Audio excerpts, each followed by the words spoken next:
2021년 추수감사절을 맞아 시편 136편 1절로 26절을 통해 신앙은 하나님의 은혜를 표현하며 사는 것입니다 라는 제목으로 말씀을 전하며 추수감사 주일에 예배를 통하여 주시는 은혜가 풍성하기를 축복합니다.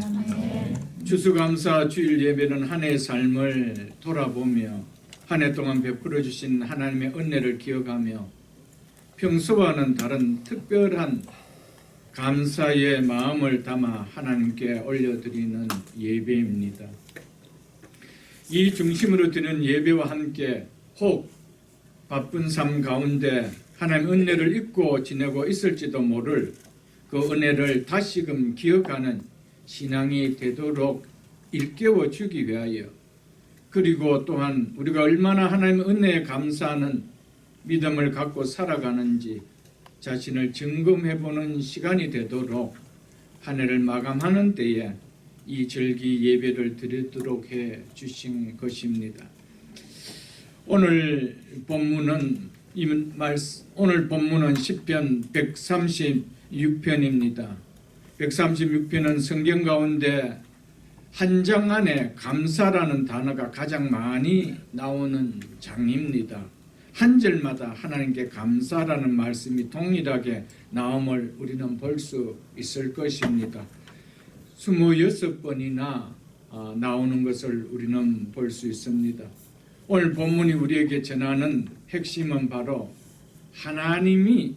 하나님께서 행하신 하나님 은혜를 깨닫지 못하면 하나님께 감사할 수 없다라는 것을 이야기해 주며, 하나님께서 이스라엘 백성들이 출애굽하면서 그 출애굽의 역사를 회상시키면서 하나님께 감사하라는 내용인 것을 우리는 볼 수가 있을 것입니다.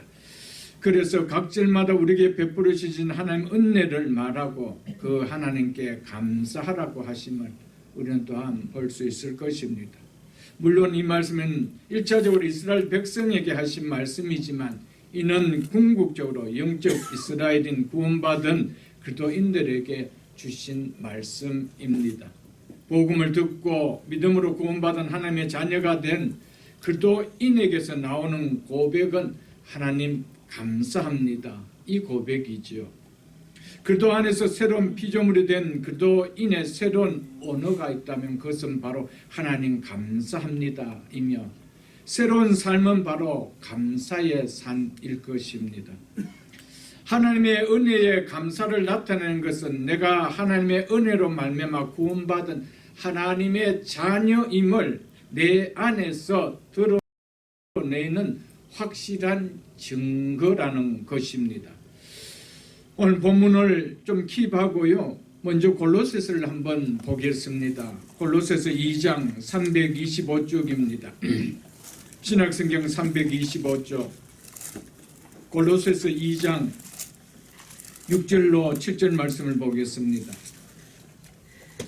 그러므로 너희가 그리스도 예수를 주로 받았으니 그 안에서 행하되 그 안에 뿌리를 박으며 세움을 받아 교훈을 받은 대로, 여기서 교훈은 골로새에 에바브라가 전하여 준 복음을 말합니다. 너희가 복음을 받은 대로 믿음에 굳게 서서 감사함을 넘치게 하라라고 하고 있습니다.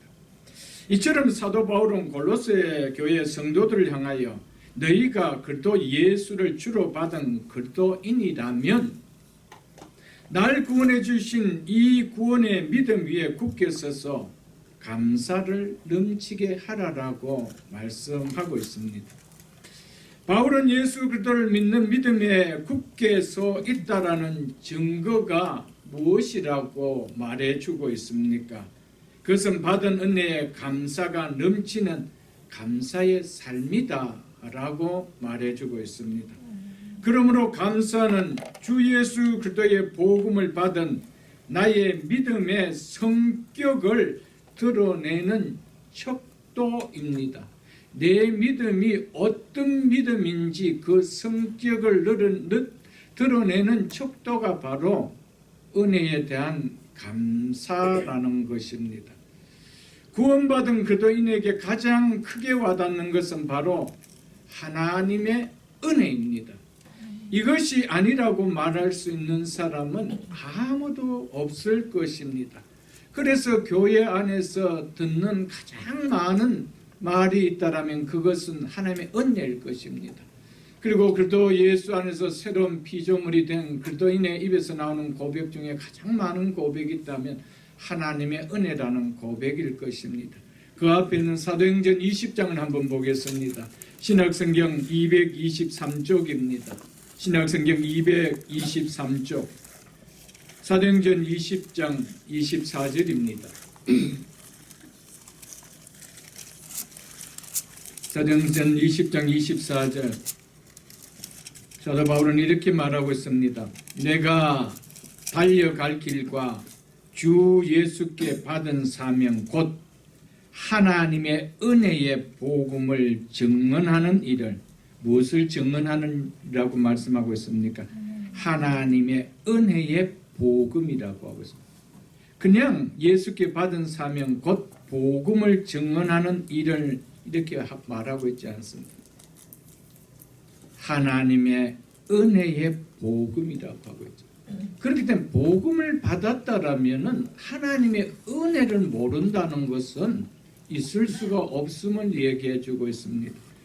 그래서 하나님의 은혜의 복음을 증언하는 일을 마치려 하면 나의 생명조차 조금도 귀한 것으로 여기지 아니하였노라고 하고 있습니다. 그렇다면 복음을 받고 그리스도인이 된 자가 하나님의 복음을 모른다는 것이 그리고 그 복음이 내 심령에 느껴지지 않는다는 것이 와닿지 않는다는 것이 가능할 수 있을까요? 하나님의 은혜가 느껴지지 않고 깨달아지지 않고 와닿지 않는데 내가 복음을 받아 그리스도인이 되었다라고 말할 수 있느냐는 거예요. 그랬다라면 바울은 하나님의 은혜의 복음이라고 말하지 않았습니다. 여러분들. 사랑하는 성도 여러분, 그렇기 때문에 하나님의 은혜로 통하여 하나님의 은혜가 고스란히 녹아있는 예수 그리스도의 복음을 받았다라면 우리가 하나님의 은혜를 내 입으로 말하는 것이 쑥스러울까요? 부끄러울까요? 여러분, 우리는 하나님의 은혜라는 이야기를 하는 것을 때로는 참 부끄럽고 쑥스럽게 여기는 것 같아요. 그것은 특별하게 누군가가 이야기하는 것이지 이렇게 생각할 때 참 많습니다. 하나님의 받은 은혜를 한번 얘기해 보세요. 그럼 그거 참 쑥스럽게 여겨요, 여러분. 복음을 받은 자가 맞고 그래서 그 복음을 통하여 예수 그리스도를 믿는 자가 맞다라면은 예수 그리스도의 복음에 담긴 것은 전적인 하나님의 은혜였습니다. 아멘. 그 은혜를 말하는 것이 어찌 우리가 쑥스러울 수 있을까요? 부끄럽게 여겨질 수가 있을까요? 없습니다, 여러분들. 그렇기 때문에 하나님의 은혜가 와닿지 않는데 내가 복음을 받고 예수 그리스도가 되었다라는 것, 이것은 정말 어떻게 보면은 마치 물을 마시지 않고 나 시원하다라고 말하는 것과 별반 다를 바가 없을 것입니다, 여러분. 로마서도 한 것 보겠습니다. 로마서 3장 243쪽입니다. 로마서 3장 24절. 로마서 3장 24절입니다. 그도 예수 안에 있는 속량으로 말미암아 무엇으로요? 하나님의 은혜로 값없이 어렵다 하심을 얻은 자 되었느니라. 이처럼 하나님의 은혜로 어렵다 하심을 얻은 자가 된 그리스도인이 하나님의 은혜를 모른다는 것이 와닿지 않는다는 것이 가능할까요? 영원한 지옥 형벌을 피할 수 없는 죄인이 하나님의 은혜로 값없이 어렵다함을 받아 하나님의 자녀가 되었는데 하나님의 은혜가 내 심령에 느껴지지 않는다는 것이 가능할까요? 하나님의 은혜를 말하는 것이 쑥스럽고 부끄럽게 여겨질 수 있을까요? 에베소서도 한 것 더 보겠습니다. 에베소서 2장입니다. 에베소서 2장을 보겠습니다. 여러 차례 많이 봤던 말씀이 있습니다. 에베소서 2장 8절을 한번 보겠습니다. 에베소서 2장 8절입니다. 너희는 무엇에 의해서 그의 은혜, 즉 하나님의 은혜에 의해서 믿음으로 말미암아 구원을 받았으니 이것은 너희에게서 난 것이 아니요 하나님의 선물이다. 너희가 하나님의 은혜에 의해서 믿음으로 말미암아 구원을 받았다고 이야기하고 있습니다. 우리가 무엇으로 말미암아 구원을 받았대요? 은혜로 말미암아, 하나님의 은혜로. 우리가 믿었다는 그것 자체도 하나님의 은혜였다는 겁니다. 그렇기 때문에 내가 복음을 듣고 믿음의 반응을 보여 예수 그리스도를 믿는 구원을 받는 자가 되었다라면 하나님의 은혜가 느껴지지 아니하고 하나님의 은혜를 말하는 것이 쑥스럽게 여겨진다는 것이 가능할 수 있을까요? 없다라는 겁니다. 하나님의 은혜에서 우리가 믿음으로 말미암아 구원을 받았다는데 이런데도 구원받은 그돈이라고 하는 사람이 하나님의 은혜에 대해서 무감각하는 신앙생활이 가능할까요, 여러분들? 하나님의 은혜에 대한 감사가 무딘 감사의 삶이 없는 신앙생활이 가능할까요, 여러분들?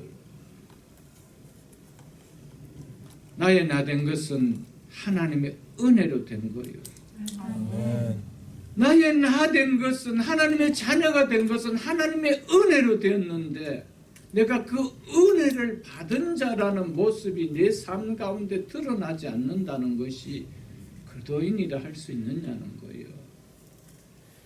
오늘 본문의 내용이 그런 내용입니다. 그래서 한 절 한 절마다 26번이나 너희에게 구원을 베풀으신 이스라엘 백성들아 하나님께 감사라는 거예요. 하나님께 감사라는 거예요. 여러분, 하나님의 구원의 은혜가 느껴지지 않으면은요, 하나님이 나를 창조해 주신 것도 감사하지 않아요. 여러분. 내가 오늘 존재하는 것조차도 감사하지 않아요. 모든 감사의 출발은 구원의 은혜에서 출발하고 있다라는 것을 우리에게 보여주고 있다라는 것입니다, 여러분. 이사야서 38장을 보겠습니다. 구약 1013쪽입니다. 구약 1013쪽. 이사야서 38장입니다.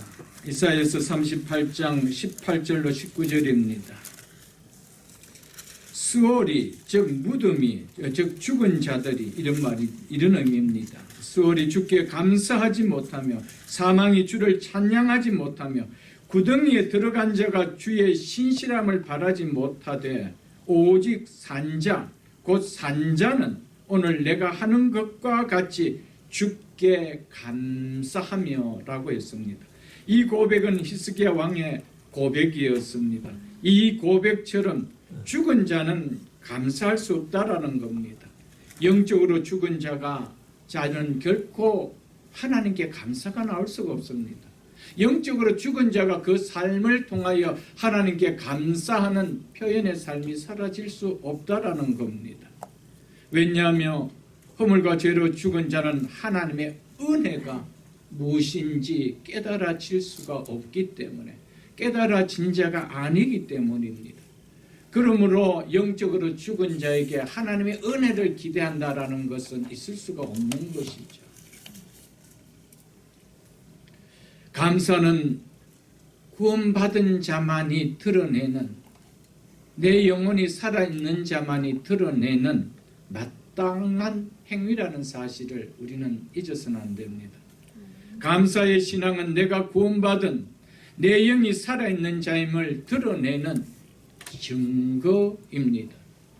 죽은 자는 하나님께 감사할 수 없습니다. 사망이 스올이 감사할 수 없다라고 얘기했습니다. 산자만이, 나와 같이 산자만이 감사할 수 있다라고 말함을 잊지 마십시오, 여러분들. 시작을 하면서도 말씀을 드렸지만은 추수감사 예배는 한 해의 삶을 돌아보며 한 해 동안 베풀어 주신 하나님의 은혜를 기억하며 감사의 마음을 담아 하나님께 올려드리는 예배입니다.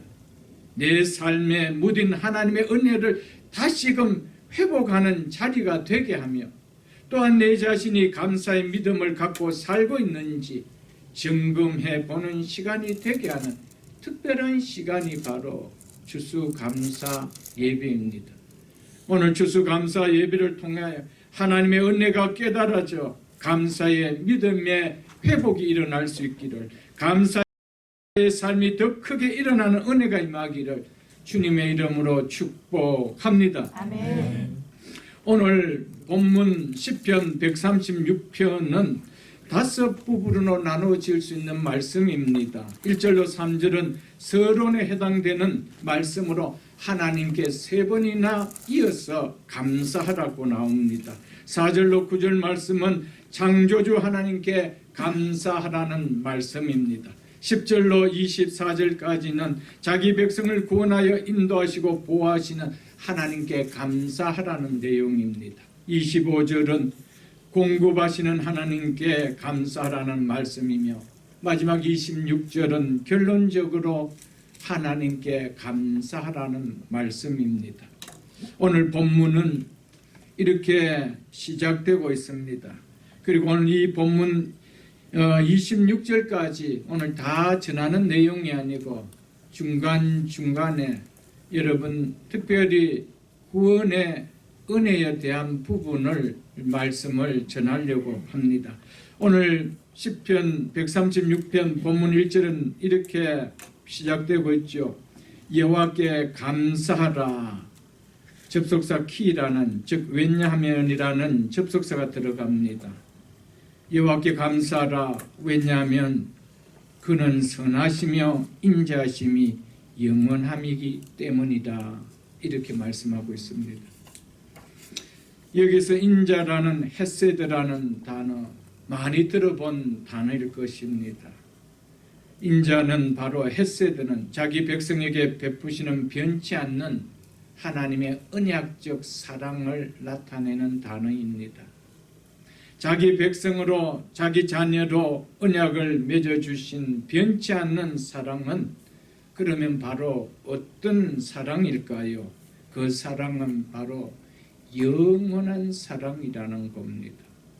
하나님께서 자기 백성에게 베풀어 주신 변치 않는 언약적 사랑은 유한한 기간을 갖는 사랑이 아니라 영원한 사랑이라고 말씀하고 있습니다.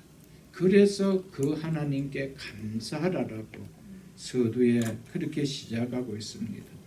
하나님께서 여러분과 저에게 사랑하는 독생자 예수 그리스도를 통하여 십자가에서 흘리신 보혈로 말미암아 절대로 변개할 수 없는, 절대로 취소될 수 없는, 깨어질 수 없는 변치 않는 사랑으로 자녀로 백성으로 언약을 맺어 주셨습니다.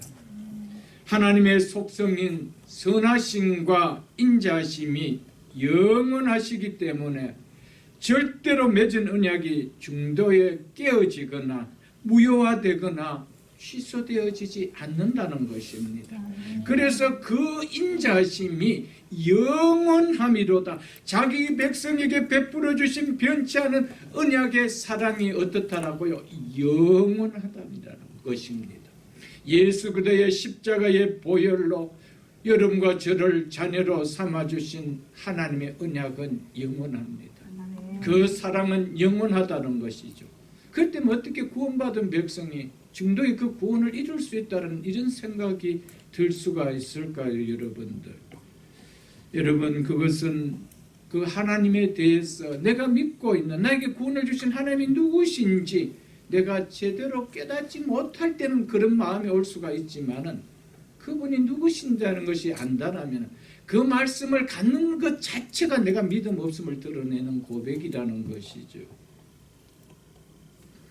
하나님이 선하시고 인자하심이 영원하신 분이 아니었다라면 여러분과 저에게 희망이 있을까요?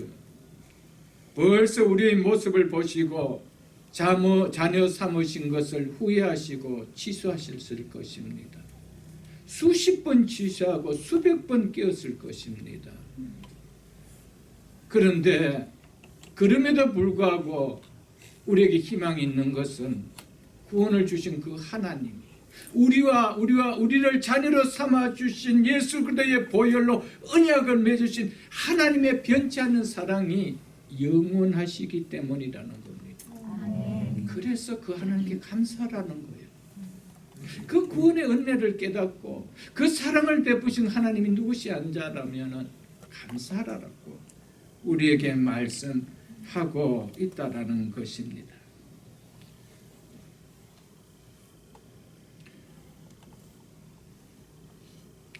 우리가 예수를 믿는 믿음으로 산다고 하였지만 우리의 모습이 얼마나 하나님의 마음을 아프게 하는 모습이었는지 우리 자신들이 너무나 잘 알 것입니다. 그럼에도 지금까지 우리를 붙들어 주시면, 그리고 장차 천국에 들어갈 때까지 이 땅에서 우리를 붙들어 주시면 하나님의 선하심과 인자심이 영원하신 그분의 속성 때문입니다. 그래서 여호와께 감사하라. 그는 선하시고 그의 인자심이 영원함이라고 우리가 하나님께 감사해야 될 이유가 바로 이것 때문이라고 말씀하고 있다라는 것이죠. 사랑하는 성도 여러분, 선하시고 인자심이 영원하신 이 하나님께 감사하십시오. 하나님의 속성인 선하심과 인자심이 영원하지 않았다라면 우리의 구원이 결코 완전할 수도 없었을 텐데, 영원하시기에 결코 불완전할 수도 없기에 그 하나님께 감사하라고 말씀하고 있는 것입니다. 모든 하나님의 말씀이 다 힘이 되고 다 은혜가 되지만, 특별히 우리를 구원하신 하나님의 선하시며 그 인자심이 영원함이라는 이 말씀은 우리에게 참으로 큰 힘과 큰 은혜와 큰 위로가 되어지는 말씀입니다. 하나님은 우리의 형편과 처지와 상황에 따라 결코 버리시는 우리 인생과 같은 분이 아니시다는 겁니다. 하나님께서는 사랑하는 독생자의 십자가에 흘리신 보혈로 우리를 구원해 주시고 자녀 삼아 주셨기 때문에 끝까지 인도해 가십니다. 왜? 그분의 성품 때문입니다. 그분의 속성 때문입니다. 선하시고 그 인자심이 영원하신 그 하나님의 성품과 속성 때문이라는 것이죠. 그래서 우리가 잘 아는 로마서 8장 38절로 39절에 보면, 내가 확신하노니 사망이나 생명이나 천사들이나 권세자들이나 현재일이나 장래일이나 능력이나 높음이나 깊음이나 단 어떤 부조물이라도 우리를 우리 주 그리스도 예수 안에 있는, 즉 그분 안에 언약을 맺은 하나님의 사랑에서 끊을 수 없느니라고 했습니다. 왜요? 하나님의 속성인 선하시고 인자심이 영원하기 때문에 예수 그리스도 안에서 맺은 하나님의 사랑은 끊을 수가 없다는 거예요. 그 사랑은 바로 헤세드의 사랑, 변치 않는 영원한 언약의 사랑이기 때문이라는 겁니다. 그러므로 선하시고 인자심이 영원하신 하나님께 감사하라라고 말씀하고 있는 것입니다. 믿음은 하나님의 선하시고 인자심이 영원하다는 것을, 이것이 하나님의 속성임을 믿지 못하면 하나님 믿고 신앙생활을 한다 할지라도 자기의 구원에 대한 불안한 마음을 떨치지 못하는, 늘 마음 한구석에 불안한 구원에 대한 생각은 늘 있다라는 사실입니다. 그래서 이 땅을 살아가는 동안 하나님께서 내 삶을, 내 인생을 붙들어 주시고 인도해 주시고 책임져 주신다라는 확신이 들지 않기 때문에 늘 삶에서도 불안해합니다. 조그마한 어려움만 와도 불안해합니다. 왜요? 날 구원해 주시고 나를 인도해 주시는 하나님이 어떤 분인지 그분의 성품과 속성을 모르고 하나님을 믿기 때문입니다. 그렇기 때문에 예수를 믿고 구원을 받았다라고 입술로 고백하면서도 내 마음 한구석에는 늘 내가 정말 구원받았을까? 정말 내가 천국에 갈 수 있을까? 내가 예수를 안 믿는다라면 그런 말이 가능하겠지만 내가 예수를 믿는데 그렇다면 예수를 믿는 자에게 구원을 주신 하나님이 어떤 분이라고요? 하나님의 말씀으로 우리를 구원하신 것이 아니었습니다. 하나밖에 없는 독생자 예수 그들을 십자가에 피를 흘리면서 그 피를 가지고 언약을 맺어주셨는데 그 언약이 바로 헤세드인데 변치 않는 언약인데 그 하나님을 믿지 못하는 거예요. 그러니까 구원을 믿지 못하니까 내 삶의 삶도 하나님이 책임져 준다는 이게 와닿지 않는 거예요. 그러니까 누가 삶을 이끌어 가려고 했습니까? 내가 어쩌든지 내가 마치 손녀 가장처럼 먹이고 입혀주는 부모가 계심에도 불구하고 내가 뛰는 거예요. 신문 팔고 구두 닦고 내가 열심히 뛰는 거예요. 뛰지 말라라는 것이 아니에요. 부모가 계시다면 자녀로서의 합당한 삶을 살아가는 것이죠. 여러분, 우리는 우리를 입히시고 먹이시고 모든 것을 책임져 주신 하나님이 계시는데 왜 내가 그렇게 하나님의 드리는 예배까지 잃어버리면서 그렇게 살까요, 여러분? 하나님이 내 인생을 책임져 준다는 그 보장에 대한 확신이 내가 안 드는 거예요. 그러면서 어떻게 구원에 대한 확신이 일어날 수 있을까요? 여러분, 예수님은 구원을 받기 전에 그분이 누구신가를 우리가 알아야 되는 거예요. 그분이 누구신가를 먼저 믿어야 되는 거예요. 그래야 구원을 주셨다 할 때 그 구원이 어떤 구원인지 내가 와닿는다는 사실이죠. 그래서 이와 함께 감사하라. 왜요? 그의 선하심과 인자심이 영원하기 때문이라고.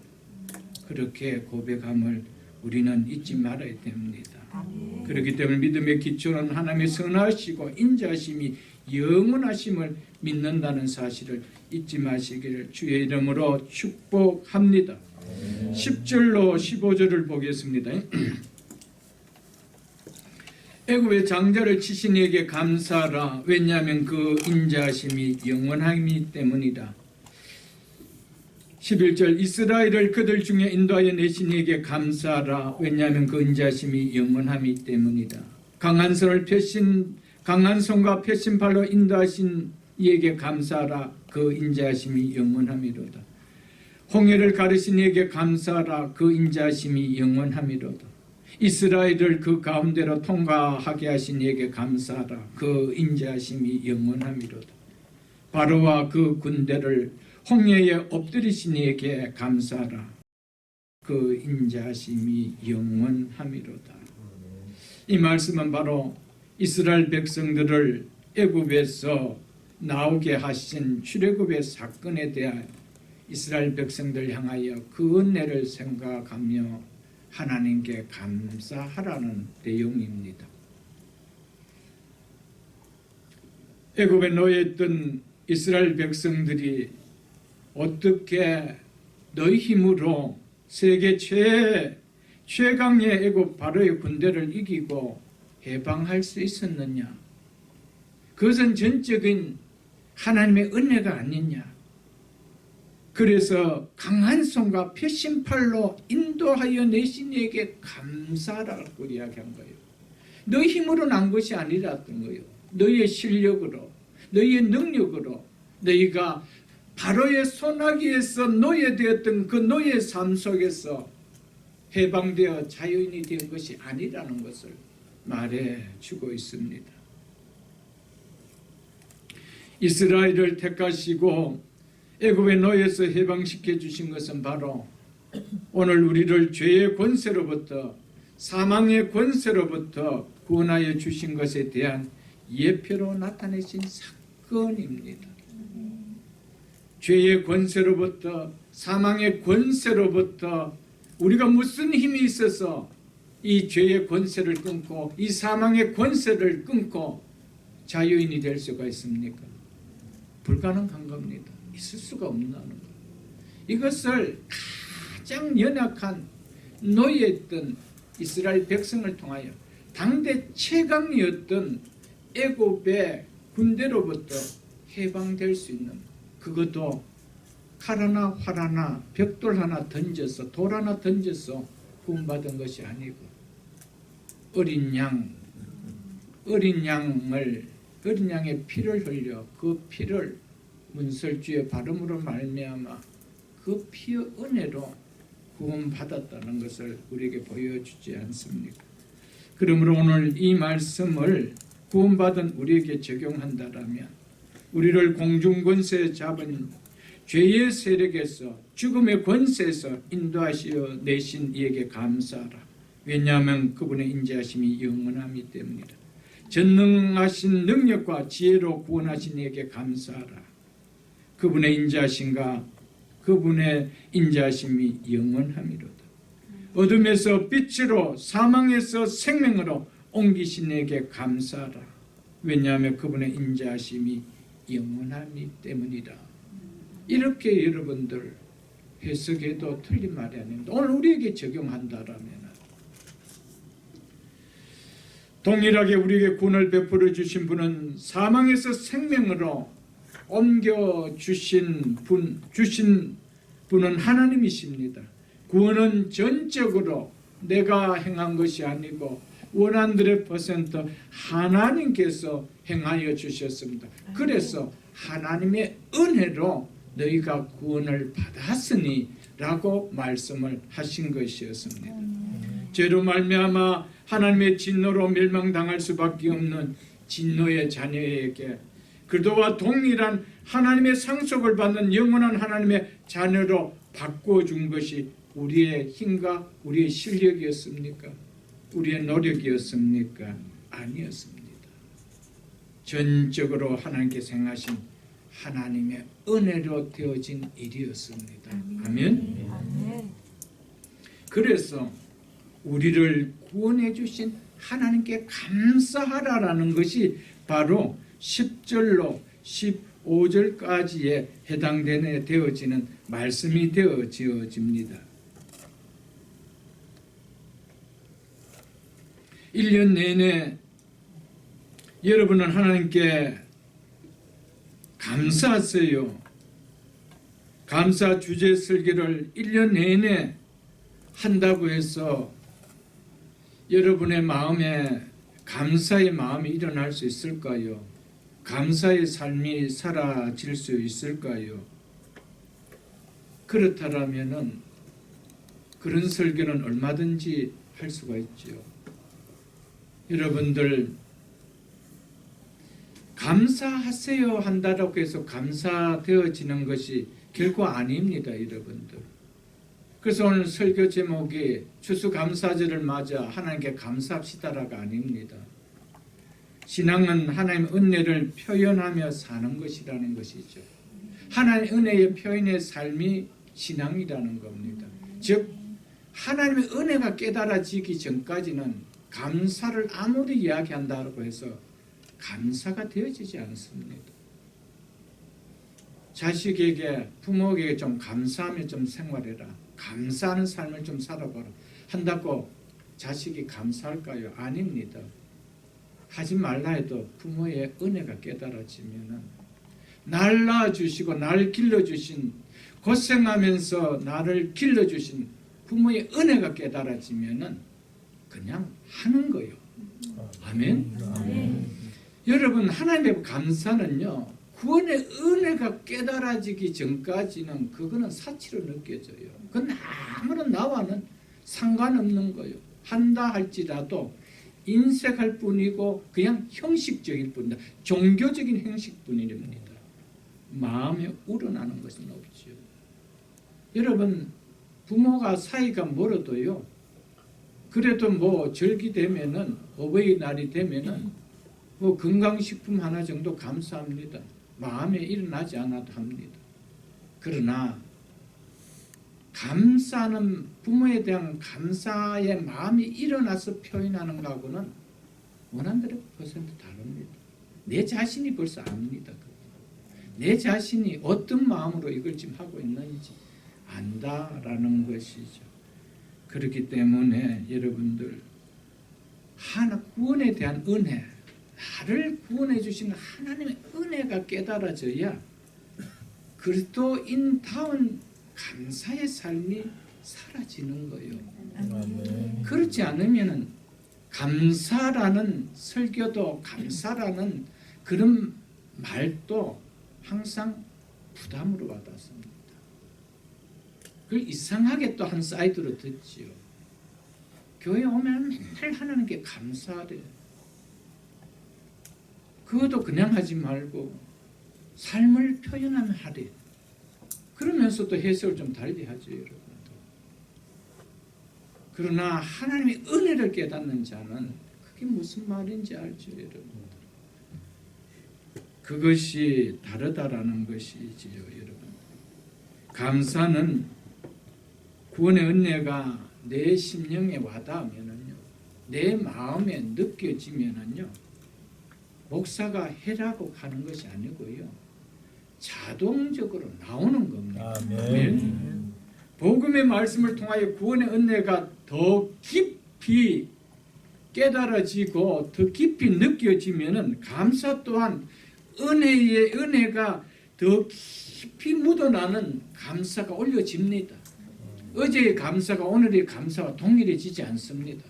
작년의 감사와 올해의 감사가 동일하지 않아요, 여러분들. 왜 그럴까요? 내가 구원의 은혜가 더 깊이 느껴진다라면 그 은혜의 깊이 느껴진 만큼 내 은혜의 감사도 그렇게 묻어나온다는 거예요. 그렇기 때문에 하나님의 은혜가 깨달아지지 않는다는 것은 그리스도인의 삶에 참 힘듭니다. 그리스도인의 삶이라는 것은 새로운 피조물이 된 삶이라는 것은 새로운 피조물이 된 은혜에 대한 삶이거든요. 그 은혜에 대한 삶이 바로 뭡니까? 받은 은혜에 대한 감사의 삶이라는 것이죠. 그래서 성경은 우리에게 끊임없이 뭐하라고 이야기합니다. 감사하라, 감사하라. 여러분, 그래서 우리가 예배에 찬양을 부를 때 불렸던 찬양이 무엇입니까? 날 구원하신 주 감사 그랬습니다. 많은 감사의 사절까지 많은 감사의 시작의 감사가 뭐로 시작합니까? 날 구원하신 주 감사. 그 다음 무슨 감사입니까? 모든 것 감사해야 됩니다. 여러분, 날 구원해 주신 것에 대한 감사가 일어나지 않으면 모든 것에 대한 감사는 nothing입니다. 없습니다. 어떻게 일어납니까, 여러분들? 구원의 은혜가 얼마나 큰지를 알면은 아무리 가진 것이 없다 하더라도 모든 것 주신 감사라는 고백이 나와줍니다. 아멘. 이것도 주셨네요. 이것도 주셨네요. 이것도 주셨네요. 하지만은요, 구원에 대한 감사가 없으면은 이것도 없네요. 이것도 없네요. 이것도 없네요. 이것도 부족하네요. 다 부족해요. 아무것도 감사할 것이 없어요. 날 구원해 주신 주 감사, 모든 것 감사. 아멘. 아멘. 사랑하는 성도 여러분, 구원의 은혜의 눈이 열릴 때 비로소 하나님께 전심으로 나오는 감사의 마음이 일어납니다. 이스라엘 백성들이 하나님의 능력으로 홍해를 마른 땅같이 건너면 구원의 은혜를 받았으면도 그 은혜가 느껴지지 못할 때 광야의 삶이 어땠습니까? 왜 이거 안 주십니까? 왜 이거 안 주십니까? 왜 이거 부족하네요? 이것도 부족하네요. 끝까지 불평하던 인생 마쳤습니다. 왜요? 구원의 은혜가 없었습니다. 우리도 똑같습니다. 교회를 수십 년을 다닌다는 것이 중요한 것이 아니고요. 내가 그 은혜를 깨닫고 사느냐는 거예요. 내가 은혜를 깨닫고 신앙생활하고 있느냐는 거예요. 하나님은 그것을 보십니다. 결국 하나님의 은혜를 깨닫지 못했던 이스라엘 백성들은 그 1세대들이 한 명도 들어가지 못했습니다. 누구 외에는요? 갈렙과 여호수아 외에는 한 명도 들어가지 못했습니다. 여러분, 그 말은요, 감사가 없다는 것은 결국 은혜를 모른다는 거예요. 은혜를 모른다는 것은 결국 구원을 모른다는 말과 똑같은 말입니다. 구원을 안다라면 은혜라는 말이 안 나올 수가 없고요. 은혜가 누려진다라면은 그 은혜를 베푸신 하나님 앞에 감사라는 것이 사치가 되질 수가 없는 거예요. 아멘. 이건 우리 생활이요. 우리의 삶이라는 것이죠, 여러분들. 고린도후서 8장을 한번 보겠습니다. 본문을 잡고요. 고린도후서 8장 신약성경 294쪽입니다. 신약성경 294쪽.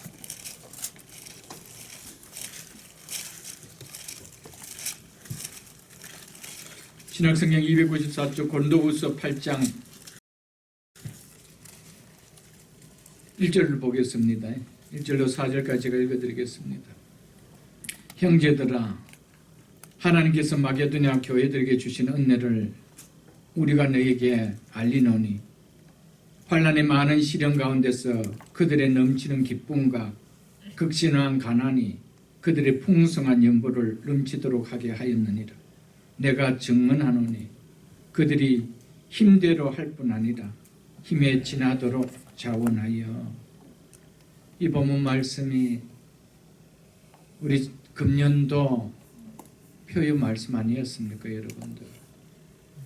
마게도냐 성도들은 구원의 은혜의 사이즈를 알았기 때문에 많은 시련 가운데서도 극심한 가난 속에서도 감사할 것이 없네요. 뭐 기뻐할 것이 있나요? 이러지 않았다라는 겁니다. 그런 가운데서도 기뻐하며 자신들의 어려운 형편 가운데서도 최선을 다하여 풍성하게 드릴 수 있는 것이 있었다라는 것입니다. 사랑하는 성도 여러분들, 구원의 은혜의 눈이 열릴 때 비록 가진 것이 없다 할지라도 감사의 손은 웅크러지지 않습니다. 아멘. 피어진다는 겁니다. 이것을 마게도니아 교회들 성도들을 통하여 보여주고 있는 거예요. 그러나 마게도니아 교회들과는 상황이 완전하게 달랐던 이 말씀을 사도 바울이 하고 있는 고린도 교회 성도들은요, 참으로 부유한 형편임에도 불구하고 은혜를 표현하는 일에는 지극히 인색했습니다. 그래서 지금 마게도니아 어려운 상황 속에서도 하나님 앞에 감사할 줄 아는 마게도니아 교회를 지금 들어서 부유한 고린도 교회를 책망하고 있는 거예요. 4절에 이렇게 말씀하고 있습니다. 이 은혜와 성도 섬기는 일에 참여함에 대하여 우리에게 간절히 구하니 우리가 바라던 것뿐 아니라 그들이 먼저입니다. 너희들에게 이렇게 부탁하니 하나님께 좀 감사 예물을 드려 어려운 교회를 섬겨라. 이렇게 바울이 부탁하기도 전에 그들이 먼저 했대요. 그들이 어떤 자였습니까? 많은 환난과 시련 가운데 극심한 가난 속에 있었던 마게도냐 교회 성도들이죠. 그들이 먼저 자신을 주께 드리고 또한 뜻을 따라 우리에게도 주었다. 어려운 예루살렘 교회를 돕기에 손을 편 뿐 아니다. 선교하고 있는 우리에게까지도 선교비를 주었다. 이렇게 말하고 있는 거예요. 9절을 보십시오. 9절 말씀입니다. 우리 주 예수 그리스도의 은혜를 너희가 알거니와. 고린도교회 너희를 구원해 주신 주 예수 그리스도의 은혜를 너희가 알지 않느냐? 근데 너희들은 어떻게 그렇게 살 수 있느냐? 지금 책망하는 것이죠. 너희가 알거니와. 여러분 모르고 계십니까? 우리 모두는 다 이 은혜를 알고 있지 않습니까? 어떤 은혜요? 부유하신 이로서 모든 것이 주님 것입니다. 모든 것이 주인이 주님이십니다. 부유하신 그분이 우리를 위하여 어떻게 됐대요? 가난하게 되십니다. 인간으로 오시고 그것도 말구에 태어나시는 가난하게 되십니다. 아무런 빽이 없는 것처럼 보여서 십자가에 못 박혀 죽어야 되는 가난한 자처럼 되시면 그의 가난함으로 말미암아 너희를 하나님의 자녀로 부유하게 만드시기 위함이다. 아멘. 아멘. 이런 은혜를 너희가 받고도 네가 어찌 하나님의 은혜를 모른다고 할 수 있느냐? 어떻게 그 하나님 앞에 그 은혜를 베풀어 주신 하나님 앞에 네가 그렇게 부유한 삶을 살면서도 감사가 없을 수 있느냐? 이렇게 책망했던 것이죠. 감사할 수 없는 조건 속에서도 구원받은 그 은혜로 인해 감사할 수 있다면 그 사람은 세상 무엇으로도 흔들 수 없은 정말 예수를 믿는 이유와 목적을 분명하게 깨닫는 참 그리스도인입니다. 여러분, 극심한 어려움 가운데서도 날 구원해 주신 그 은혜 때문에 감사할 수 있는 믿음이라면 그 믿음이 흔들릴까요? 이 땅의 어떤 상황 속에서도 넘어지고 자빠지고 깨어질 수 있을까요? 없습니다. 우리가 잘 아는 하박국 3장 말씀 1305쪽입니다. 하박국을 한번 펴보겠습니다. 구약 성경 1305쪽 하박국 3장 17절로 18절, 너무나 잘 아는 암송하는 말씀 아닙니까?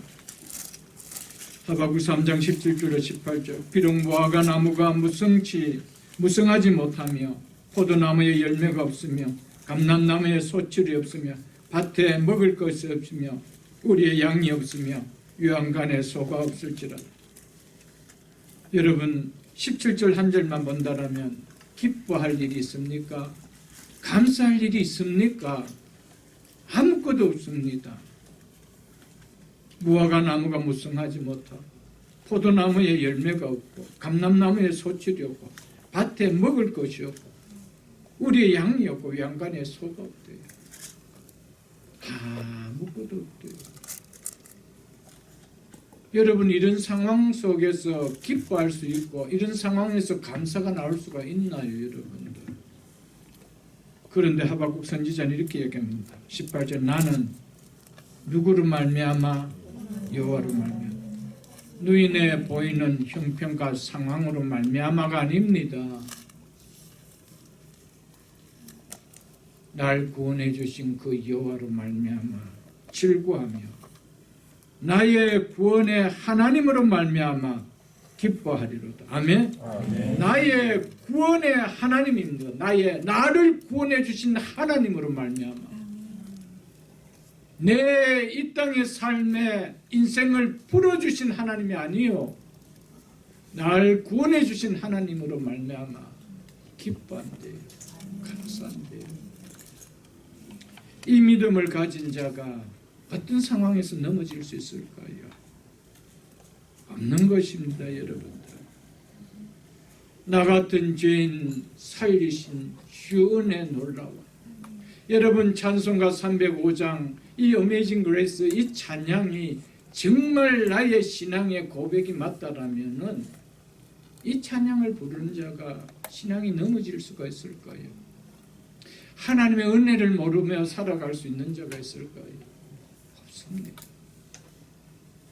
날 구원해 주신 그 하나님의 은혜를 안다라면, 나 같은 죄인 살리신 주 은혜를 안다라면, 여러분, 우리는 어떤 삶 속에서도 하나님 앞에 감사할지언정 그 삶과 형편 때문에 신앙이 넘어지고 자빠지지는 않을 것입니다.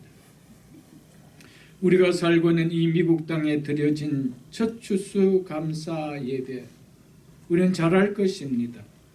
청교도인들이 미국 땅에 한 해를 보내며 자신들이 기대한 것에는 절대적으로 부합하지 못했던 그런 환경이었습니다. 자기들이 원하는 그런 상황에 맞는 환경이 주어졌기 때문에 감사 예배 드렸던 거 아니었습니다.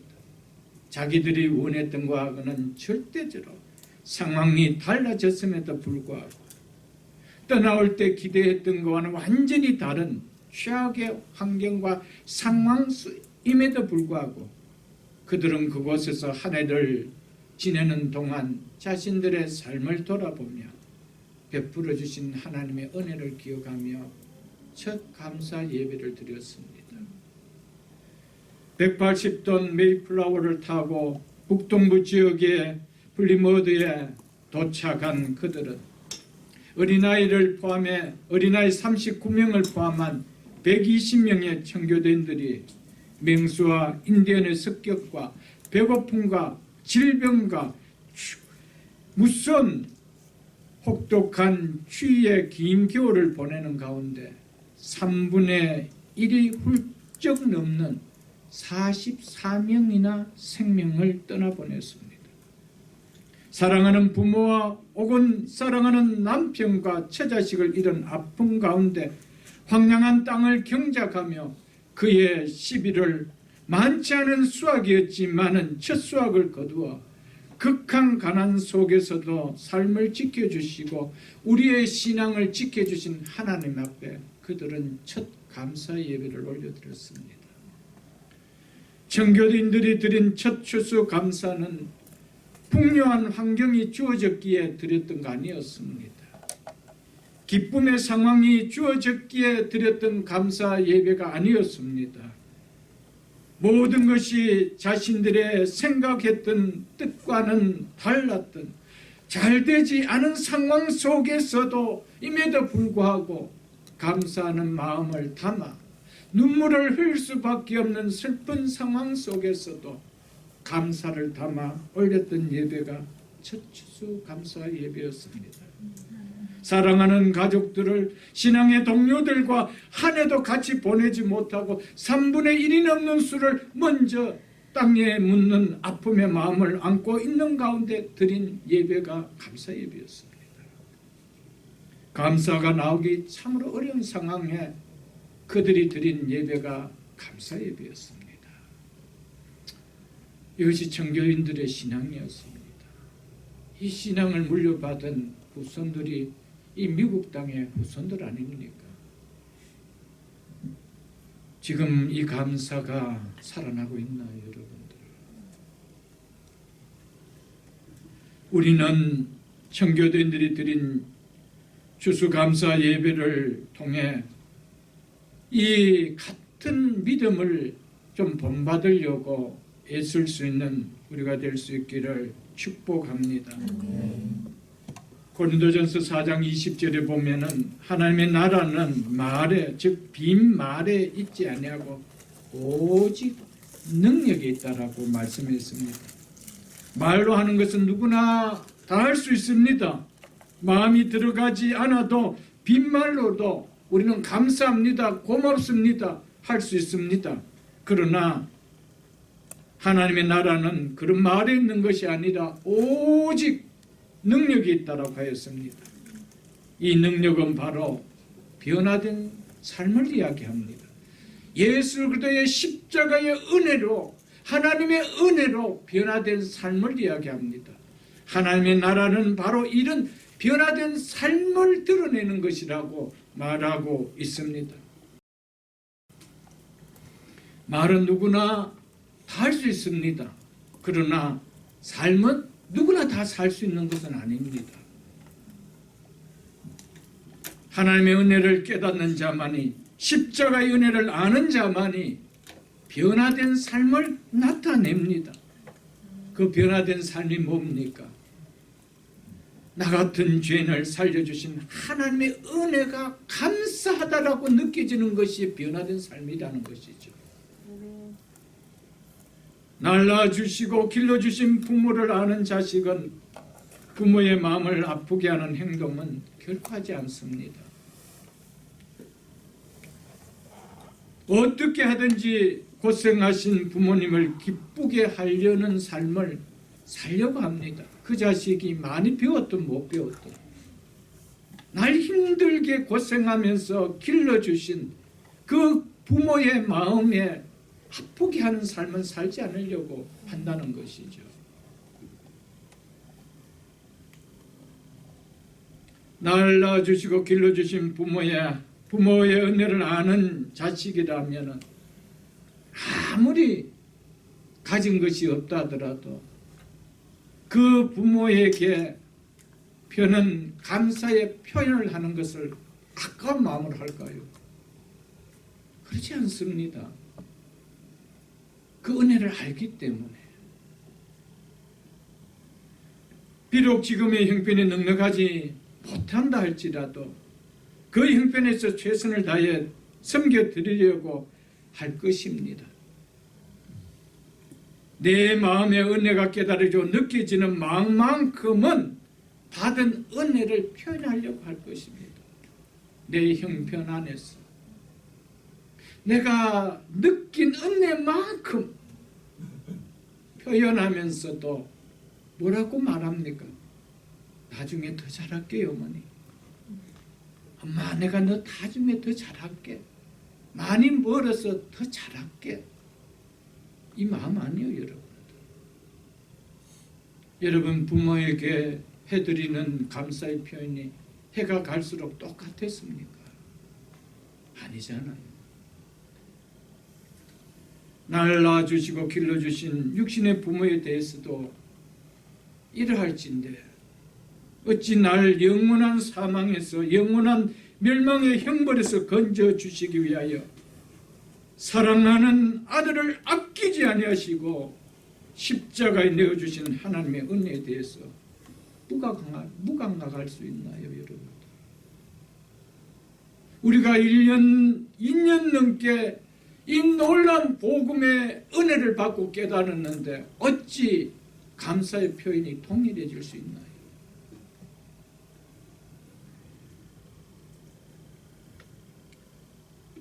아무리 가진 것이 없다 하더라도 표현만큼은 형식이 되지 않습니다.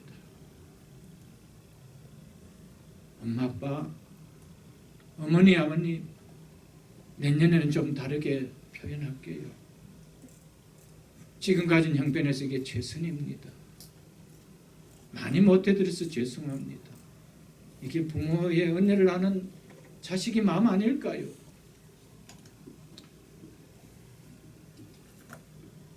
부모보다 더 귀하신 분이 하나님이십니다. 오늘 하나님의 은혜를 깨닫지 못하고 산다라면 정말 너무 죄송할 것입니다. 은혜는 산자만이 할 수 있어요. 영원히 죽은 자는 할 수가 없습니다.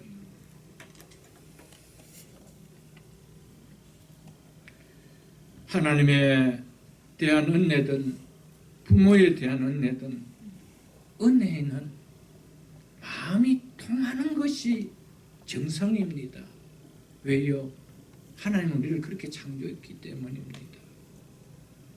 그래서 하나님은 우리에게 은혜를 주신 거예요. 은혜를 주신 거예요. 그 은혜를 깨닫고 살아라는 거예요. 부모의 은혜도 깨닫는다면 그 은혜에 대한 마음이 통하지 않는데 그보다는 비교할 수 없는 하나님의 은혜를 받았다면 그 은혜에 동할 수 있는 일 없다는 거예요. 왜? 하나님 우리를 그렇게 창조하셨기 때문에. 그래서 바울은 나의 나된 것은 하나님의 은혜로 되었다라고 한 거예요. 그 말은 뭡니까? 나는 이 은혜 안 입고 산다는 거예요. 나는 이 은혜를 안 입고 사는 자라는 거예요. 그래서 내가 다른 많은 사도들보다 더 많이 수고했대요. 왜? 그 은혜가 헛되지 않게 하기 위해. 은혜 아는 자의 삶이 아닐까요, 여러분들? 사랑하는 성도 여러분, 오늘 이렇게 구원의 축복을 누리는 인생이 되어서 이 땅을 살아가면서 예배자로 살아간다는 것은 하나님의 은혜로 된 것을 잊지 마십시오. 이 축복을 가슴 깊이 골수까지 여러분들 심는 신앙 될 수 있기를 주 이름으로 축복합니다. 부모의 은혜가 깨달아져야 자식다운 모습을 보이는 생활을 하는 것처럼 하나님의 은혜가 깨달아져야 구원받은 성도다운 모습을 보이는 신앙생활이 되어지는 겁니다. 그래서 오늘 설교 제목은 신앙은 하나님의 은혜를 표현하며 사는 것이라는 것이죠. 자식과 부모의 관계도 그 은혜를 생각하며 관계가 있는 거예요. 부모와 자식 간에 부모에 대한 은혜가 중간에 하나님 은혜가 브릿지 역할을 하지 못한다면 부모와 나와 무슨 관계가 있나요? 이거 사촌보다도 못하죠, 여러분들. 나이가 들면 짐밖에 되지 않죠, 여러분들. 그러나 은혜를 깨달으면 관계는 달라집니다. 근데 너무 많은 경우에 세상 떠나보내고 그 은혜가 이제 깨달아져요. 저 자신도 마찬가지예요. 사랑하는 성도 여러분, 살아계실 때 부모님들에게도 잘할 뿐 아니라 여러분들에게 조그마한 믿음이 있을 때 그 믿음을 가지고 이 세상을 살아갈 때 하나님께 감사하며 살아가십시오, 여러분들. 아멘. 아멘. 아멘.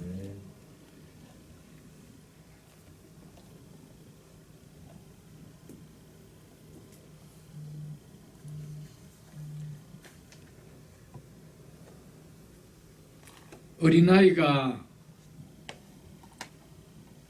아니라면은 지성과 감성과 의지가 완전하게 갖추어진 연령이 되었다라면 그럼에도 예수를 믿고 교회를 다니는데 하나님의 은혜가 심령에 와닿지 않고 구원의 은혜가 마음에 와닿지 않는다라면 정말 이 은혜 누려질 수 있도록 사모하며 기도하십시오. 이것은 이 목사의 간절한 부탁입니다. 이 목사의 부탁 여러분 한번 들어주십시오.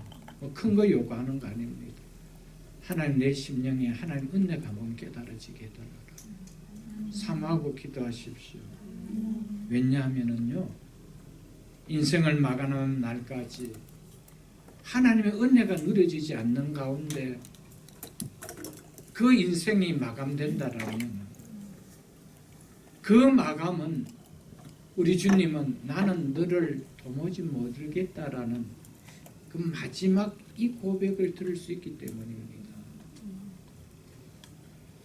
내가 예수를 믿고 내가 복음을 듣고 예수를 믿는다라고 하는데 어린아이가 아니고 이제는 감성이 다 완전하게 성숙되어 있는 나이가 되었는데도 그리고 내가 지성으로서 깨달을 수 있는 지성을 가지고 의지를 발할 수 있는 의지가 가져졌는 나이가 된데도 아직 그 하나님의 은혜가 와닿지 않는다라면은 여러분 그래서 임종을 맞는다라면은 그 마감 속에 눈을 감게 됐을 때 내가 생각했던 것과는 다를 것입니다. 나는 너를 도무지 모르겠다. 내 은혜를 모르는 자를 어떻게 주님이 안다 하시겠어요? 내가 보혈을 흘리고 내가 하나님이시면서도 인생이 되어가서 자신의 살과 피를 다 쏟으시고 날 구원해주셨는데 그 은혜를 모른다는 자를 어떻게 하나님 내가 안다고 하시겠어요, 여러분들? 그래서 목사가 부탁한다는 거예요. 아직 느껴지지 않는 신앙이라면 이 은혜가 느껴지게 해달라고 기도하세요. 여러분의 인생의 마침의 종표가 언제 찍어질지 그걸 여러분이 아나요, 여러분들? 은혜가 모르고 신앙생활 한다는 것은 정말 불행 중에 불행입니다. 마치 맛있는 것을 먹으면서도 맛의 미각을 모르고 밥을 먹는 것과 똑같은 거 아니에요, 여러분들? 골로새서 한 곳을 보겠습니다, 여러분들. 골로새서 1장을 보는데 323쪽입니다. 323쪽. 골로새서 1장 3절로 6절 말씀입니다. 종이한 말씀은 오늘 가볍게 듣지 마십시오. 인생은 뒤어설이 없습니다. 단 한 번 삽니다. 그래서 일생이라고 하잖아요, 여러분들. 일생의 마감이 후회 없도록 사십시오, 여러분들. 골로새서 1장 3절로 6절을 제가 읽어드리겠습니다. 우리가 너희를 위하여 기도할 때마다 하나님 곧 우리 주 예수 그리스도 아버지께 감사하노라. 왜 감사하는지 보십시오. 이는 그리스도 예수 안에 있는 너희 믿음 너희 믿음이 때문에 그렇다는 거예요. 너희 믿음이 이렇기 때문에 내가 기도할 때마다 하나님께 감사한대요. 너희 믿음과 모든 성도에 대한 사랑을 들었습니다. 믿음이 있기 때문에 성도에 대한 사랑이 나오지요. 5절에 이렇게 이야기합니다. 이 믿음과 사랑은 뭐라고 하는지 보십시오. 이 믿음과 사랑은 너희를 위하여 하늘에 쌓아둔 소망으로 말미암나니, 즉 너희 믿음이 어디서 생겼느냐는 거예요. 성도들에 대한 그 사랑이 어디서 생겼느냐는 거예요. 이 소망에 근거하기 때문이라고 말하고 있는 것입니다. 너희를 위하여 하늘에 쌓아둔 소망으로 말합니다. 즉 무슨 말입니까? 참 믿음은 소망이 있다는 거예요. 구원에 대한 소망이 있다는 거예요. 그런데 구원에 대한 은혜가 누려지지 않는데 어떻게 구원에 대한 소망이 일어날 수 있어요? 그런데 그 믿음이 어떻게 진짜 믿음이라고 할 수 있느냐는 거예요. 여러분, 하나님의 말씀을 좀 잘 보고 들으십시오. 목사 이야기가 아니에요, 여러분. 그것이 뭐래요? 곧 이 소망은 말이죠. 너희가 전에 복음 진리의 말씀을 들은 것이다. 이 말은 진리의 말씀 곧 복음이다 이 말입니다. 진리의 말씀 곧 복음을 들은 것이다. 복음을 받아들일 때 이미 이것들이 다 들려졌다는 거예요. 아, 구원이라는 것이 있구나. 복음을 받을 때 구원이 있구나. 야, 구원의 은혜가 있구나. 이 소망이 이제 생기겠구나. 이렇게 받아들여졌다는 거예요. 그런데 여러분들, 구원에 대한 소망이 없대요. 그런데 예수님이 있는데요.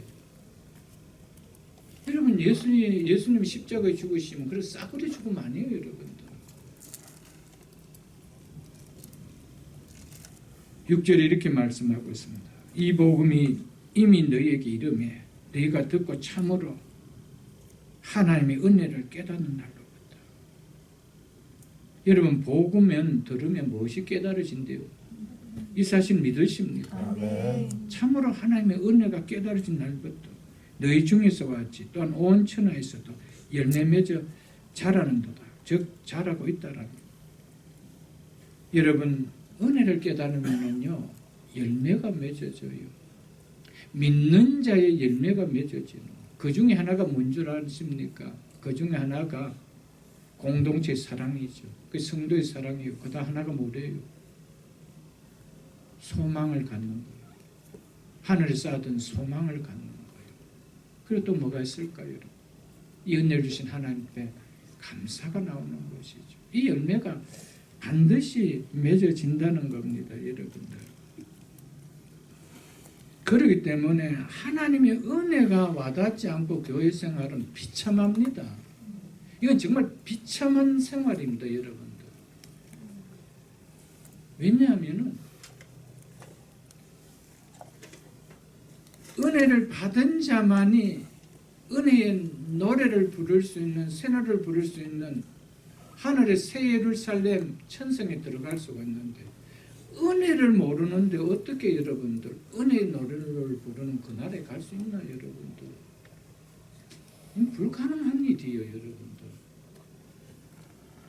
여러분, 그냥 교회에 열심히 생활하는 걸로 구원의 안정을 누리지 마십시오. 내가 늘 은혜가 누려지나 이게 느껴져요, 여러분들. 여러분, 은혜 때문에 한번 쏟아지는 눈물이 있어야 돼요. 이 은혜에 대한 감격의 눈물, 슬픔의 눈물이 아니라 기쁨의 눈물이 한번 있어야 된다니까요. 왜요?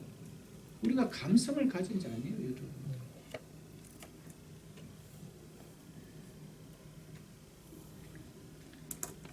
그리스도의 복음을 듣고 하나님의 은혜가, 구원의 은혜가 안 깨달아진데 어떻게 나를 위하여 하늘에 쌓아두었다라는 장차 나타날 영광이 소망되어질 거예요.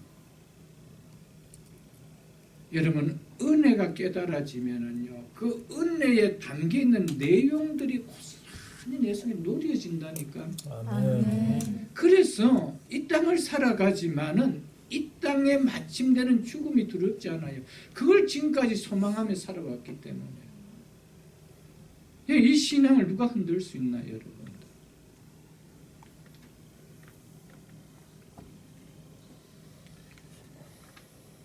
사랑하는 성도 여러분, 하나님의 은혜가, 구원의 은혜가 깨달아지지 않았다라면 감사를 표현하지 않아도 괜찮습니다. 내가 그분으로부터 은혜를 받은 것이 전혀 느끼지 않는데 어떻게 감사가 표현이 되어지는 것이 웬 말이겠어요? 그건 당연합니다. 영적으로 죽은 자에게는 감사가 없다고 그랬어요. 스월과 사망에게는 감사가 없대요.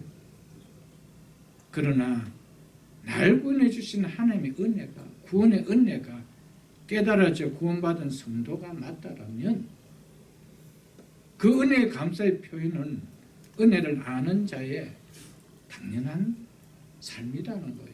이것이 성경이 이야기하는 메시지입니다, 여러분. 그래서 신학자 독일의 본헤퍼는요, 신자와 불신자의 차이는 하나님께 감사하느냐, 감사하지 않느냐, 이 차이라는 거예요. 여러분 교회 다니신다 하더라도요, 내가 감사하느냐, 감사하지 않느냐, 이 차이가 신자와 불신자를 가른대요. 여러분, 우리가 항상 감사라는 말이 아니에요. 감사는 늘 느껴져야 되는 거예요. 그런데 그 감사가 내 마음에 느껴져요. 그런데 어느 날 더 깊은 감사의 은혜가 말씀 통해 누려지면은 그 늘 알고 있던 그 감사의 표현이 되져요. 아멘. 내가 늘 부모에 대한 감사하는 마음을 있다가 어느 날 어떤 세미나에 가서 부모에 대한 그런 깊은 은혜에 대한 강의를 듣고 오면은 내 마음속에 부모에 대한 감사가 더 채워져요.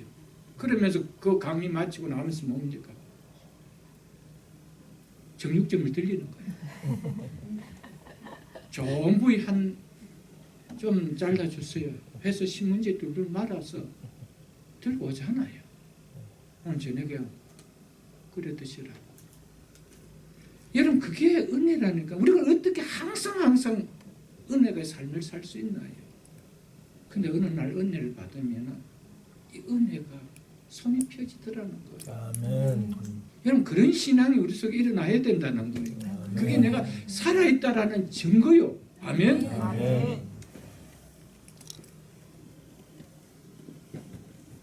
마태복음 16장 24절 보면 예수님께서 이렇게 말씀하셨습니다. 누구든지 나를 따라오려거든 자기를 부인하고 자기 십자가를 지고 나를 따를 것이라고 말씀하셨습니다. 십자가를 지고 나를 따라오라. 십자가를 진다는 말은 자기 희생을 얘기합니다. 너희 희생 없이 나를 따라올 수 없다라는 거예요. 지금 무슨 말입니까, 여러분들? 자기 것에 대한 희생 없이 하나님의 은혜에 대한 감사를 표현할 수 있을까요? 감사는 내 것에 대한 희생이 있어야 됩니다. 내 것에 대한 희생 없이 감사는 표현되지 않습니다. 이것저것 다 생각하니까 뭐 드릴 게 하나도 없는데 다 이것저것 생각하는 게 무슨 생각입니까? 나의 생각이죠. 이것과 내가 뭐 해야 되고, 이것과 내 자식 뭐 해야 되고, 이것과 뭐 우리 집에 뭐 해야 되고, 그게 할 게 아무것도 없는 거예요. 감사는 나의 것을 생각하는 거예요. 아멘? 아멘. 그래서 누구든지 나를 따라오려거든 자기를 부인하고 자기 십자가를 지고, 즉 너를 희생하고 나를 따라오라는 거예요. 주를 따라가는 길은 내 희생 없이 따라갈 수 있는 길 아니에요, 여러분들. 왜요? 그의 나라와 그의 의를 먼저 생각하며 살아가야 하는 신앙이기 때문에. 그의 나라와 그의 의를 생각하는데 어찌 내 것이 희생 없이 그의 나라가 생각되어지고 그의 의가 생각되어지고 그의 교회가 생각되어지고. 말로는 할 수 있죠. 하나님 나라는 말에 있는 것이 아니에요. 빈말에 있는 것이 아니에요.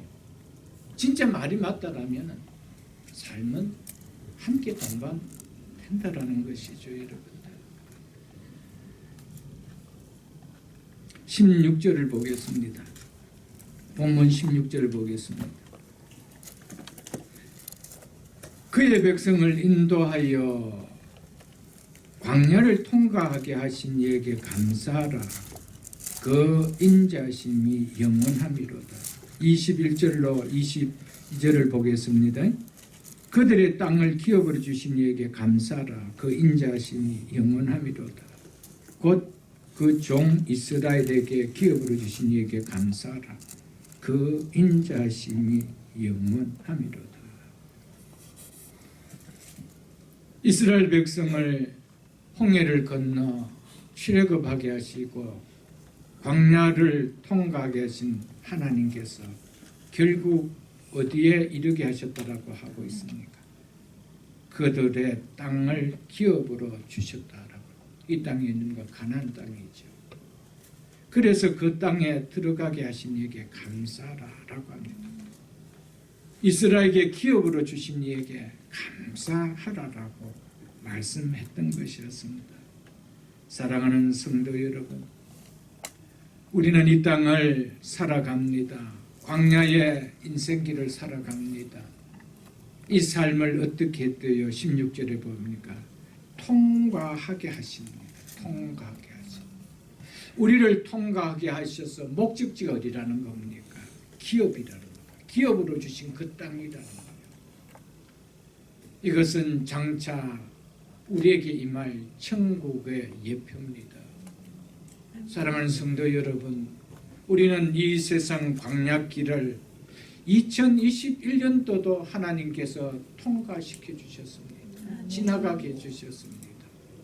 이 지나가는 시간의 삶이 얼마일지 우리는 알 수 없지만 우리는 반드시 우리에게 약속하신 그 기업 해분으로 인도해 가십니다. 아멘. 그래서 그분에게 감사해요.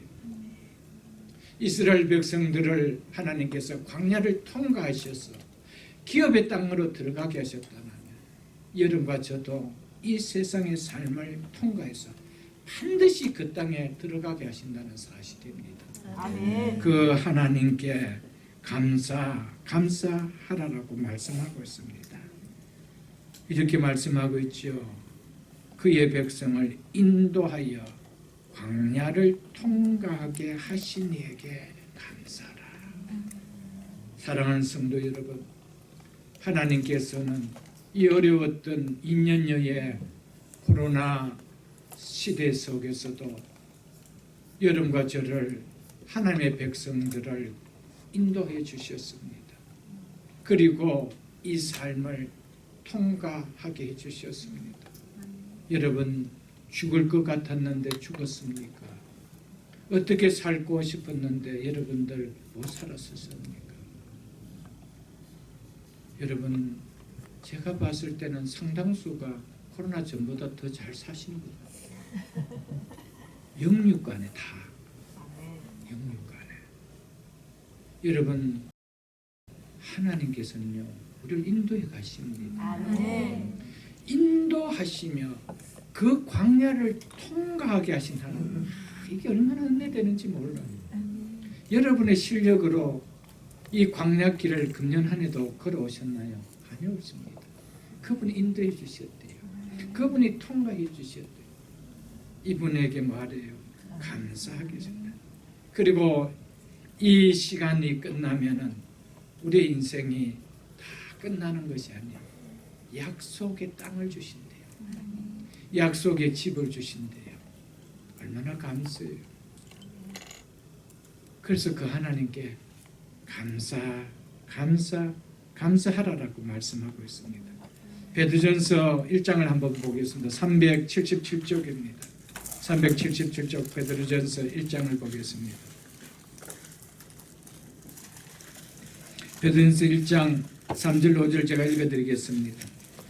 우리 주 예수 그리스도의 아버지 하나님께 찬송하라. 그 많으신 긍휼대로 예수 그리스도를 죽은 자 가운데서 부활하게 하심으로 말미암아 우리를 거듭나게 하사 산 소망이 있게 하시며 썩지 않고 더럽지 않고 쇠하지 아니하는 유업을 즉 기업을 있게 하시려고 즉 물려받게 하시나니 이렇게 했습니다.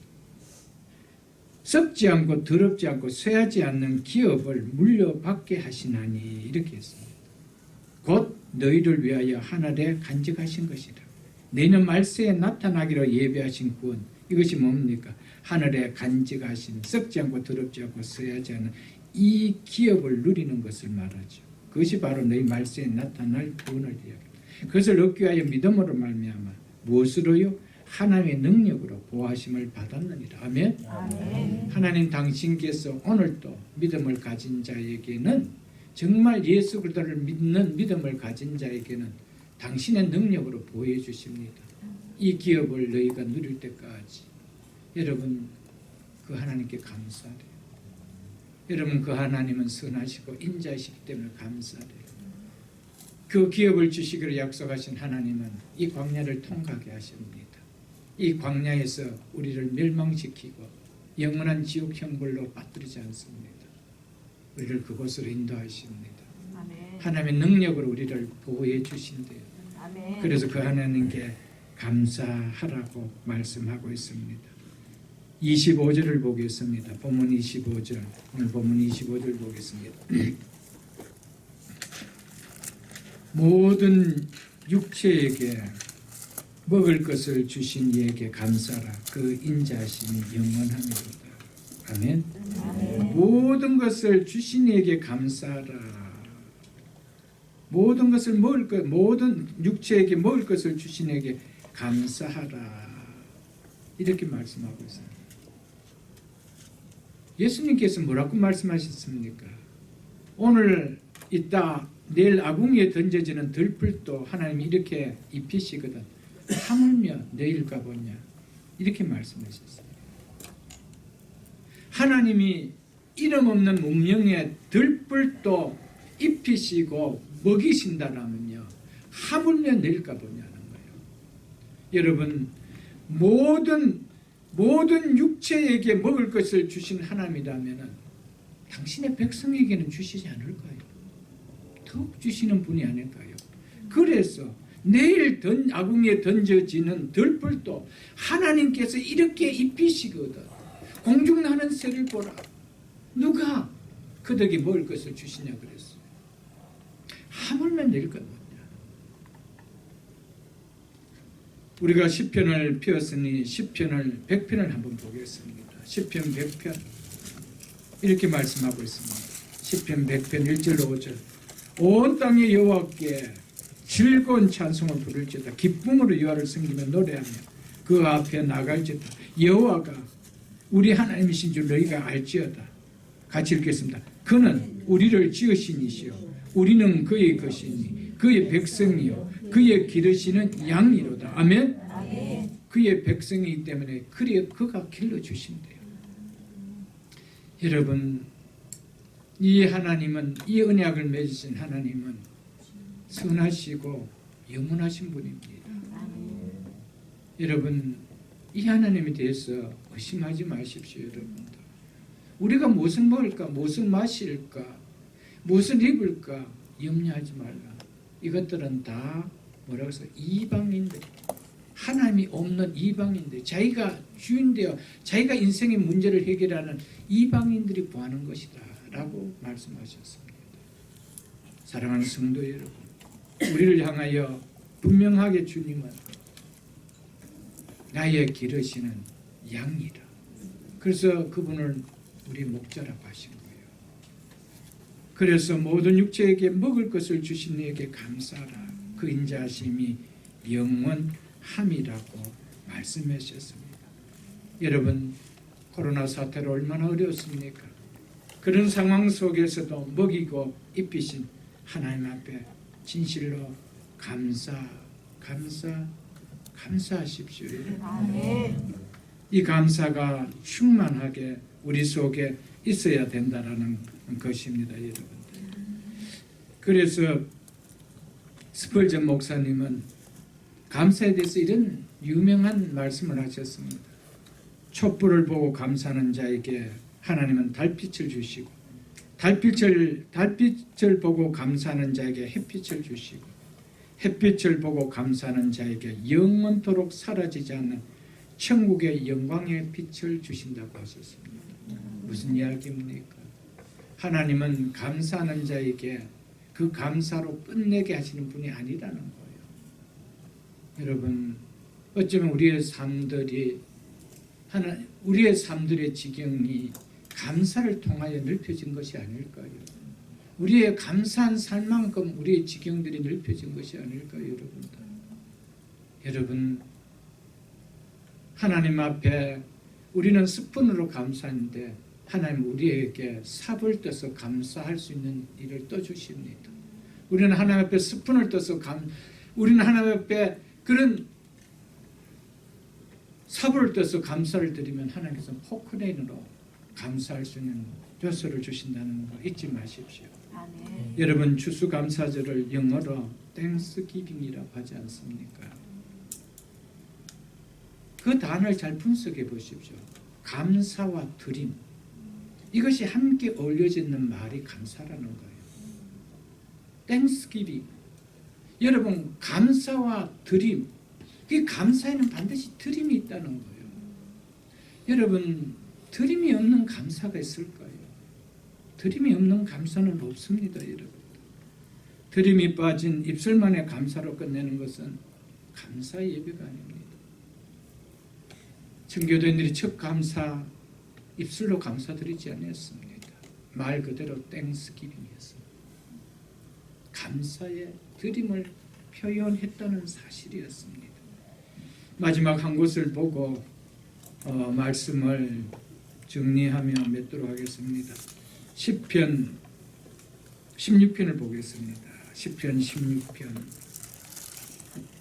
287쪽입니다. 구약성경 287쪽입니다. 구약성경 287쪽. 시편 16편 13절 17절 말씀입니다.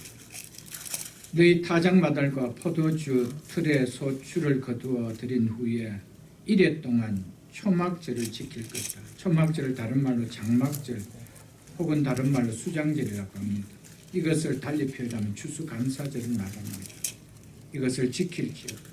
절기를 지킬 때에는 너와 너의 자녀와 노비와 내 성중에 거하는 레위인과 객과 고아와 과부와 함께 즐거워하되 내 하나님 여호와께서 택하신 곳에서 너희는 이래 동안 내 하나님 여호와 앞에서 절기를 지키고 내 하나님 여호와께서 내 모든 소출과 내 손으로 행한 모든 일에 복 주실 것이니 너희는 온전히 즐거워할지니라. 너희 가운데 모든 남자는 1년에 3번 무교절과 즉 이스라엘 백성들의 하나님 은혜로 구원받은 유월절을 말합니다. 77절과 이것은 봄에 추수를 해서 하나님께 감사를 드렸던 맥추절, 초실절을 말합니다. 그리고 초막절은 감사절이라고 했죠. 추수감사절, 가을에 추수해서 올려드리는 감사절입니다. 감사절에 내 하나님 여호와께서 택하신 곳에서 여호와께 배웁되 어떻게 배우래? 빈손으로 여호와께 배웁지 말고 각 사람이 내 하나님 여호와께서 주신 복을 따라 그 힘대로 드릴지어다라고 하고 있습니다. 이게 추수감사절입니다. 입술로만 땡스하는 것이 아니에요. 기빙까지 하는 것이 추수감사절입니다. 아멘. 지금 너희가 추수한 모든 것이 너희 힘이나 능력의 결과가 아니라 하나님이 축복해 주신 결과임을 고백하며 드리라. 그래서 각 사람은 내 하나님 여호와께 주신 복을 따라 그래서 복을 따라. 복을 받지 못했더라. 은혜를 나는 받지 못했더라. 안 드려야 되겠죠. 그러나 은혜를 받은 자가 맞고 하나님 주신 복을 받은 자가 맞다면 어떻게 해요? 받은 그 복의 힘대로 할지어다. 사랑하는 성도 여러분, 감사는 말만의 표현이 아니라는 것을 성경은 클리어하게 말해주고 있습니다. 감사는 말과 함께 마음이 담긴 삶의 표현이라는 것을 말해주고 있다라는 사실을 잊지 마십시오. 그래서 시편 50편 23절에 보면 감사로 제사를 드린 자가 나를 영화롭게 하나니라고 말씀하셨습니다. 어떤 자가 나를 영화롭게 한대요. 어떤 자가 나에게 영광을 돌린대요. 감사로 제사를 드리는 자가 나를 영화롭게 한다라고 말씀했습니다. 데살로니가전서 5장 18절도 너무나 잘 아는 사도 바울의 말씀이었죠. 범사에 감사하라. 이는 너희를 향하신 하나님의 뜻이라 라고 했습니다. 감사가 뭐래요? 하나님 뜻이래요. 감사를 표현하는 것은 내가 하나님 뜻에 합당한 행위를 하고 있다는 증거라 이 말이에요. 여러분. 감사가 없다라는 것은 하나님을 향하신 뜻에 합당한 삶을 살고 있지 않다라는 것을 또한 나타내주고 있는 말씀입니다. 그러면서 오늘 본문의 결론을 이렇게 맺지요. 26절에 하늘의 하나님께 감사라 그 인자하심이 영원하미로라 라며 마지막 결론을 맺고 있습니다. 어떤 하나님께요? 하늘의 하나님. 모든 것을 다 다스리고 통치하시는 하나님 이 말씀을 가리켜서 하늘의 하나님이라고 하셨습니다. 그 하나님이 우리의 모든 삶을 다스려 주지 않을까요? 지켜주지 않을까요? 지켜주십니다. 성가대가 부른 송경민 목사님의 은혜라는 찬양의 가사 제가 주중에 이거 참 많이 불렀습니다. 오늘 우리가 또한 헌금송을 할 때 이걸 부를 겁니다. 이 가사 제가 읽어드리고 말씀했겠습니다. 내가 누려왔던 모든 것들이, 내가 지나왔던 모든 시간이, 내가 걸어왔던 모든 순간이 당연한 것 아니라 은혜였어. 누구의 은혜였다는 거예요? 하나님의 은혜였어. 이 땅에 태어나 사는 것, 어린아이 시절과 지금까지 숨을 쉬며 꿈을 꾸는 삶, 당연한 것 아니라 은혜였어. 내가 하나님의 자녀로 살며 오늘 찬양하고 예배하는 삶, 복음을 전할 수 있는 축복이 당연한 것이 아니라 은혜였어. 모든 것이 은혜, 하나는 은혜. 내 삶에 당연한 것 하나도 없는 것을 모든 것이 은혜였어. 아멘. 이 고백이 우리의 고백이 되기를 원합니다. 당연한 거 하나도 없었습니다. 금년 안에 여기까지 살아온 거 당연한 거 하나도 없었습니다. 모든 것이 하나님의 은혜였습니다. 드림이 되는 삶의 표현이 일어나는 은혜의 삶이 되기를 축복합니다. 신앙은 하나님의 은혜를 표현하며 사는 삶이라는 이 삶을 2021년 추수감사절을 맞으면서 이제 금년 한 해의 감사로 촉하지 아니하고 더 큰 은혜를 누리며 하나님 내년에는 더 은혜를 받은 자로서 표현하는 믿음을 살겠습니다.